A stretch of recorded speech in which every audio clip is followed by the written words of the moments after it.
Flight attendant tears up black boy's ticket, not knowing his stepfather owns the entire airline. What could go wrong when a 12-year-old boy flies alone for the first time? Everything. Even if his dad owns an airline. Especially if no one knows who he is. Hartsfield-Jackson Airport in Atlanta was crowded.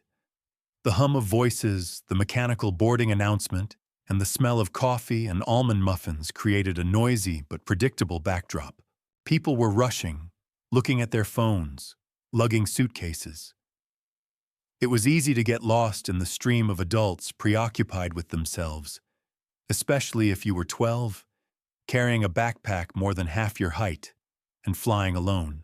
Tariq Delancey sat at gate B-17, clutching a plastic folder containing his tickets, a copy of his power of attorney, and his father's instructions. He'd already double-checked that everything was in place.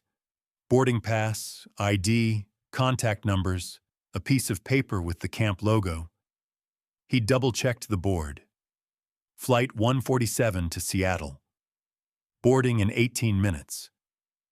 This was his first solo flight, and although he had flown often since childhood, with his parents, with his grandmother, sometimes even in the cockpit, today was different.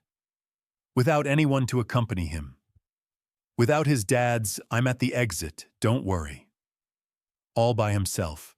He was wearing a STEM Horizons camp t-shirt, dark blue jeans, and gray sneakers. He knew that looking neat was important. His dad always said, "People judge you in a second. Make it so they don't have any excuses." A family with 2 children was sitting nearby, laughing loudly at a cartoon on a tablet. A man in a business suit periodically glanced at Tariq, but said nothing. Some passengers had already started lining up. Tariq stood up and walked to the exit, as instructed. When boarding is announced, come first. Show your documents. State your last name, confidently. He handed the folder to the flight attendant at the gate, a 35-year-old blonde with a tight ponytail and a name tag that said Kimberly. She glanced at him and immediately frowned. "Hey, honey, are you lost somewhere?" she asked without a smile. "Where are your parents?" "I'm flying alone," Tariq answered calmly, just as his dad had taught him. "Here are my documents. I'm registered as a minor. I'm 12. 12, she asked, as if she doubted he could even speak. "Are you sure you're supposed to be here?" "Yes, here is my ticket, ID and accompanying form." Tariq carefully took out the necessary sheets, as if he was afraid that they would tear. The woman glanced at the ticket, then at him, at the ticket again. And then she sighed in irritation. "This is not funny. Who let you in here? You can't fly without an adult." "I'm not alone. That is, I'm alone, but legally. I was registered as UM, unaccompanied minor," Tariq explained patiently, trying to speak without fear. Don't lie to me," she snapped. "I see people like that trying to sneak onto planes every day. Where's your mother?" The passengers began to turn around. Some were watching the scene with interest, while others, on the contrary, pretended not to hear anything. "My father registered me. He owns an airline." "Of course," she interrupted, not listening to the end. "And I am the president. Please step aside. You are in the way." She snatched the folder from him, glanced at the papers without looking at them, and tore the ticket in half. Without a word. She simply tore it and threw it in the trash can at the side of the counter. "Are you serious?" Tariq breathed out, but his voice was already shaking. "Find your mother, or the guards. I won't let you on board." He stood rooted to the spot. His chest tightened. He heard someone behind him say quietly, "Hard," and someone chuckled. No one came up. No one asked what was wrong. Tariq pulled his phone out of his pocket. His hands were shaking, but he dialed the number he knew by heart. Dad always answered on the first ring. "Dad," the voice broke. "They won't let me in." She tore up the ticket. She didn't even look at anything. She just, "Where are you now?" Father's voice was even and clear, but tense. "Gate B-17, flight to Seattle. The flight attendant doesn't believe I can fly alone. She says I have no right." "Don't worry. Stay where you are. I'll be there in 15 minutes. "Dad, but it's time to board already." I said, "I'm going." The connection was cut off. Tarek sat back down in his chair. He no longer tried to hold back his tears. He sat hugging his knees, his face buried in his backpack. He heard footsteps, heard announcements, but none of them were about him. He didn't know what his father had said. He didn't know what would happen. He only knew one thing. He had done everything according to instructions. He had been polite. He had told the truth. But he had not been heard. He didn't know yet that the next person to enter this waiting area would change everything. Tarek sat there for another 10 minutes. His tears had dried, but the hurt remained. For the first time, he felt something he couldn't put into words. It wasn't just hurt. It was as if the whole world thought he was a nobody, that he was too small to be heard, and too black to be innocent. He could hear the boarding going on behind him. People were going through their groups. First, second, third. No one asked why he was sitting alone. No one approached. The woman at the gate, Kimberly, continued to receive passengers with mechanical politeness. Only once did she shoot him an irritated glance, as if he were still just an inconvenience to her workday. "Papa will come," Tarek said quietly to himself. He repeated it like a mantra. Papa always keeps his word. Another 4 minutes passed, and suddenly, something seemed to change in the air. A man appeared behind the glass partition, tall, strong, in a simple dark jacket and jeans. He walked quickly, purposefully, without unnecessary movements. The employees at the security frame did not pay attention to him at first. Then, one of them seemed to recognize something. He tried to speak, but the man had already passed by, showing something in a leather wallet. Benson Delancey did not raise his voice. He simply moved, calmly, without any sudden gestures. But everyone who saw him instinctively stepped aside. He walked into the gate waiting area, not looking at anyone but his son. Only when he was next to him did he gently place his hand on his shoulder. "I'm here," he said. Tarek nodded silently. He wanted to say a lot, but he couldn't. His throat was dry. "Where is she?" Benson asked calmly. Tarek nodded towards the boarding gate. Kimberly looked up and saw him. At first, she didn't recognize him. Then something like fear flashed in his eyes. She glanced at the counter, at her partner, at the clipboard with the boarding lists, and back at him. "Mr. Delancey?" Her voice gave her away. "Yes," he confirmed. "They told me my son couldn't board the flight. He allegedly tried to get on board without permission." "It was a misunderstanding," she said quickly. "He didn't provide the necessary documents." He gave you everything," Benson interrupted. His voice was calm but precise. "All the forms, the ID, the underage passenger registration. It was all in the file. Where is it?" The woman hesitated for a second. Then she nodded to her partner, who went to the trash can, took out a crumpled folder and a torn ticket. He handed everything to Benson. He carefully straightened the sheets and examined them. "All the documents are in place," he said, without looking at Kimberly. "So what's the reason for the refusal?" She swallowed. He looked too small. I thought he was lost. I didn't know. You didn't know or you didn't look? He asked. You decided. The silence thickened. People who had almost boarded the plane stopped in the aisle. The employees froze. Someone took out a phone and started filming. I'm not going to demand your dismissal, Benson said after a pause. I didn't come for revenge, but I did come to get an answer. How exactly did you determine that my son was not a passenger? She remained silent. Because he's 1? Because he's 12? Or because he's black? The words were spoken softly, but too clearly to be ignored. Kimberly looked down. I made a mistake, she said quietly. I'm sorry. That's not enough, Benson said.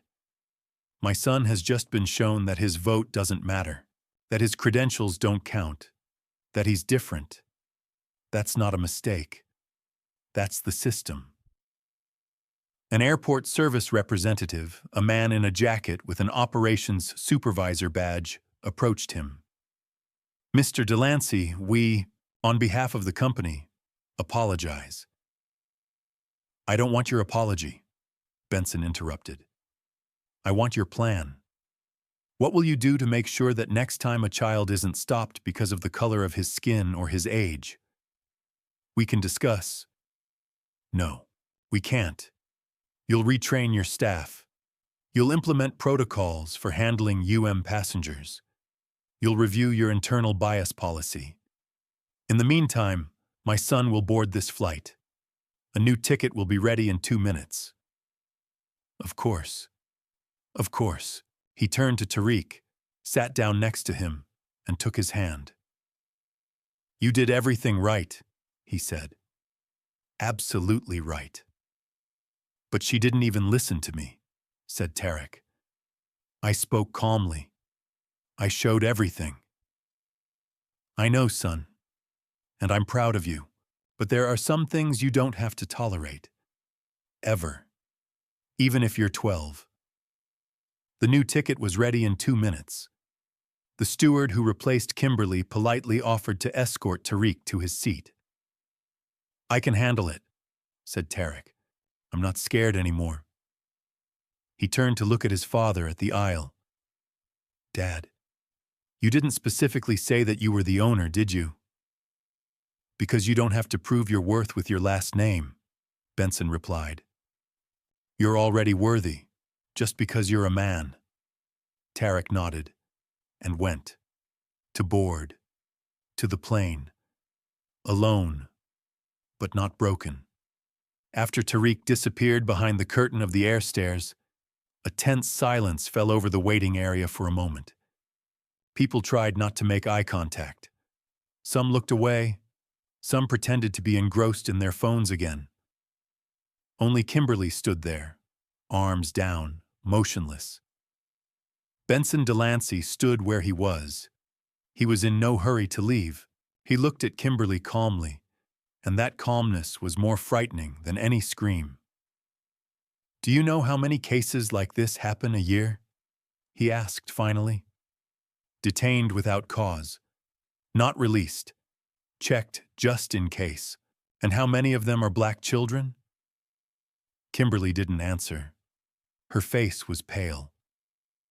I started my career loading luggage, he continued. My father was a mechanic in the maintenance area. I know how an airport works. I know what happens when you're on shift at 6 a.m., when you're tired, when you're on a tight schedule. But I also know that if you allow yourself to act according to a template rather than the facts, you've not just made a mistake, you've done harm. He took a step closer, but his voice remained even. You didn't just ruin a 12-year-old boy's day. You showed him that he is always a suspect in the eyes of the system. You broke his expectation of being accepted like any other child. A man in a suit, an operations manager whose name tag identified him as Robert Myers, stood nearby, frowning and nodding. Mr. Delancey, let me say— Not yet, Benson interrupted. I'm not finished yet. He took his phone out of his inside pocket, quickly scrolled through the list of messages, found the one he needed, and pressed play. Tarek's voice, recorded on the answering machine, came from the speaker. Dad, they won't let me in. She tore up the ticket. She didn't even look at anything. She just— Benson turned off the recording. You need to hear this, he said. Not because this is my son, but because this is your passenger, your client, your child, and he asked for help, and he was humiliated, in front of people, before your eyes. Myers blushed. We will take action. I promise. Today I will initiate an internal investigation and— An audit is not enough, Benson said firmly. An audit is conducted to find the guilty, and I want change. He looked straight at Kimberly. You will continue to work, but only if you complete the full training program, which we are currently reviewing. You will have 40 hours of training, working with minors, recognizing internal prejudices, practicing assessing situations without judgment. Everything is documented. Everything is under the control of independent specialists, and if you violate the regulations again, there will be no second chance. She nodded slowly. I understand. I hope so, Benson said. Because the system doesn't change by laying off people, it changes by rethinking. He turned to Myers. And this concerns everyone, not just her. He nodded quickly. We'll be revising the protocols for handling passengers. I'll contact the HR department to include this in regular training. Also, he paused, I believe your company can make adjustments to the standards at the federal level. Already in progress, Benson said briefly. He looked out the window. The plane with Tariq was already leaving the gate, slowly, as if it was leisurely leaving the scene where something important had happened. Not loud, but fundamental. Do you have children, Robert? Benson asked suddenly. Yes, my daughter. She's 9. Then perhaps you will understand me. I cannot protect my son from all disappointments, but I have a duty to make sure that the adults he encounters are not blind, that they at least try to see a person in front of them, and not their own guesses. He sighed, and for a moment, for the first time, looked tired. You have no idea how much strength it takes for a child to believe that his voice is worth something, after it has been ignored. As Benson left the gate area, he didn't look back. He left the terminal and got into a chauffeur-driven car he had arranged in advance, but he didn't leave right away. He sat for a few minutes, staring ahead, his hands in his lap, his shoulders tense. Everything all right, sir? The driver asked. Everything will be fine, he replied. And maybe at that moment he wasn't entirely sure of it. But he knew. The first step had been taken. The plane was already climbing when employees gathered in a small conference room at the airline's headquarters on the outskirts of Atlanta. This was not a press conference or an internal meeting for the occasion. This was what Benson Delancey called a temporary pause with an eye on the future. The room was filled with HR, PR, 2 board members, and several key managers. On the wall was a screen with a video link to regional operations managers. Benson stood at the table, not in a suit, no microphone, just like a man who wants to be heard. I have brought one witness with me, he began. He will tell everything himself. The camera turned. Tarek appeared in the field of view, already in the office building, wearing the same camp t-shirt, with a backpack that he did not want to leave downstairs. Is this necessary? He asked his father before entering. Only if you're ready.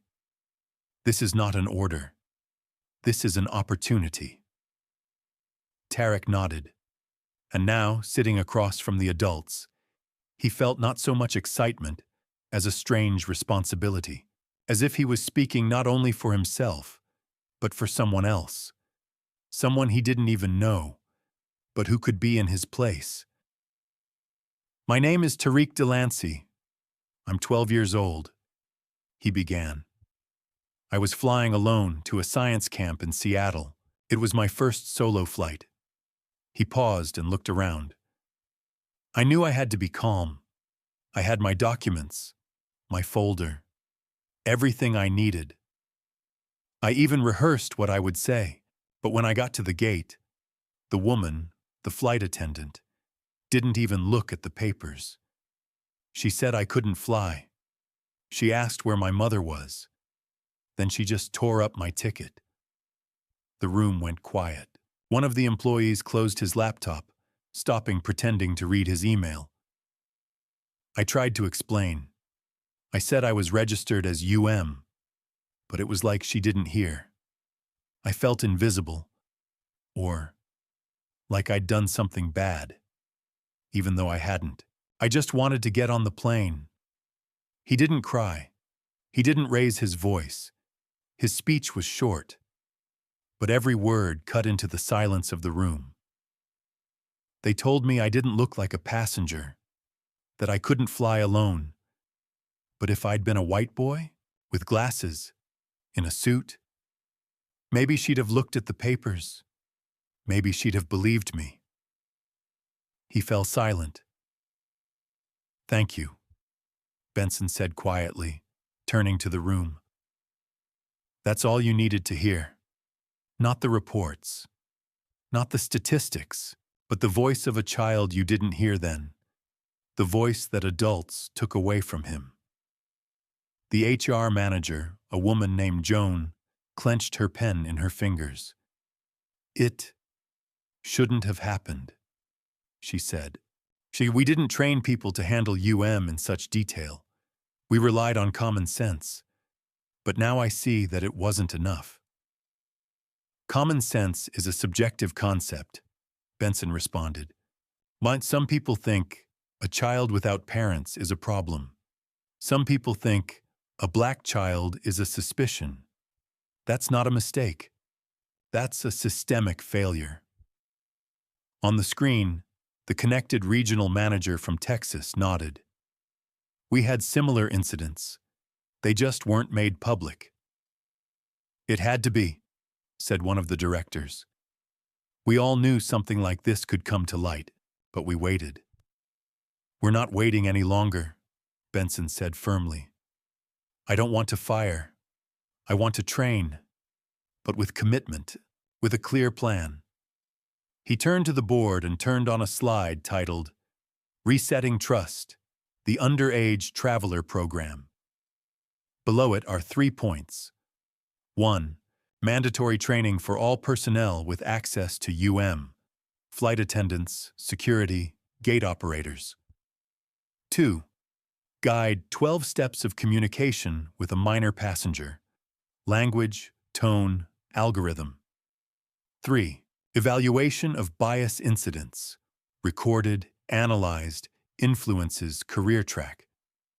"We shouldn't just solve the problem.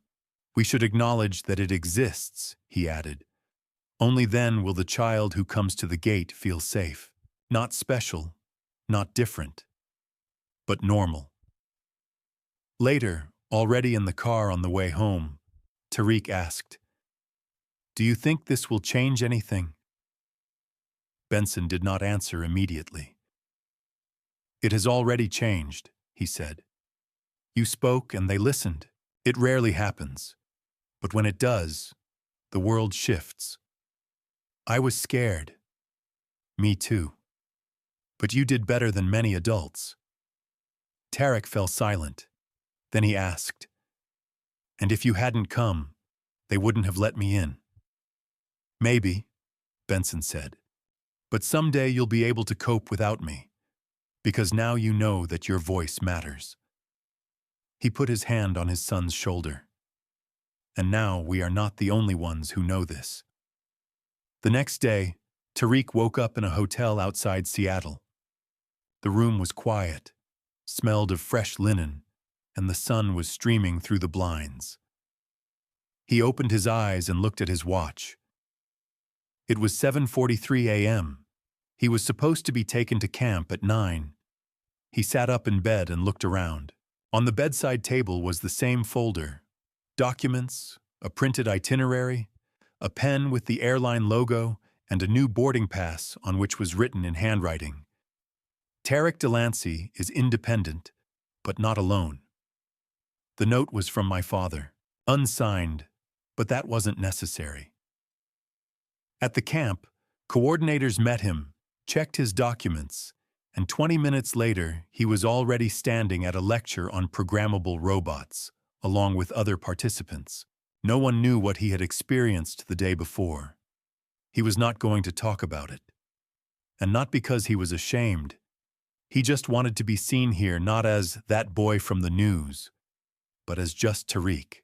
He laughed, argued, wrote code, launched a drone that took off crookedly, and even won a team competition in assembling a structure from scrap materials.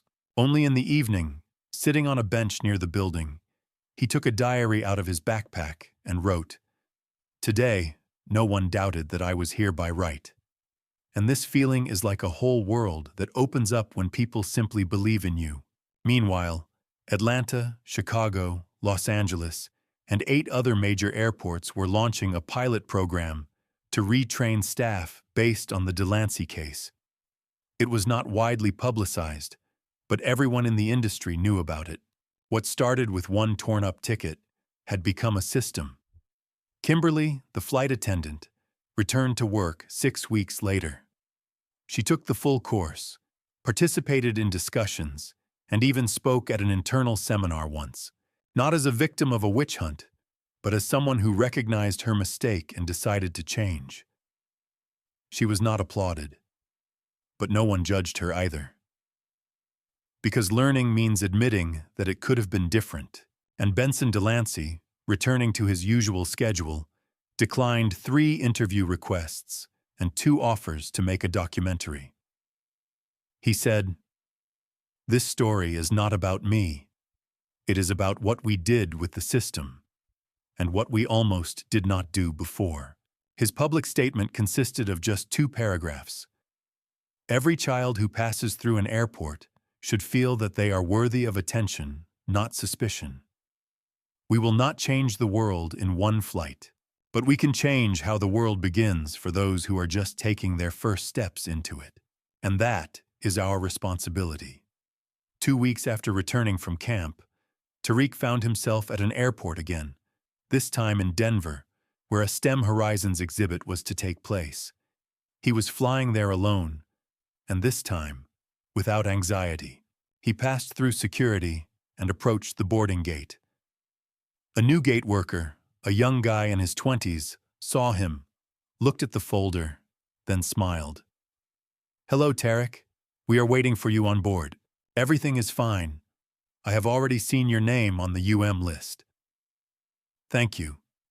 Tarek nodded. "If you need anything, just come over. And by the way, cool backpack." Tarek smiled in surprise. For the first time in a long time, someone had paid attention not to his loneliness, not to his age, not to his skin color, but simply to his backpack. It was such simple, everyday kindness, and that made it especially meaningful. He walked up the gangway, sat down by the window, took out a notebook, and began to write.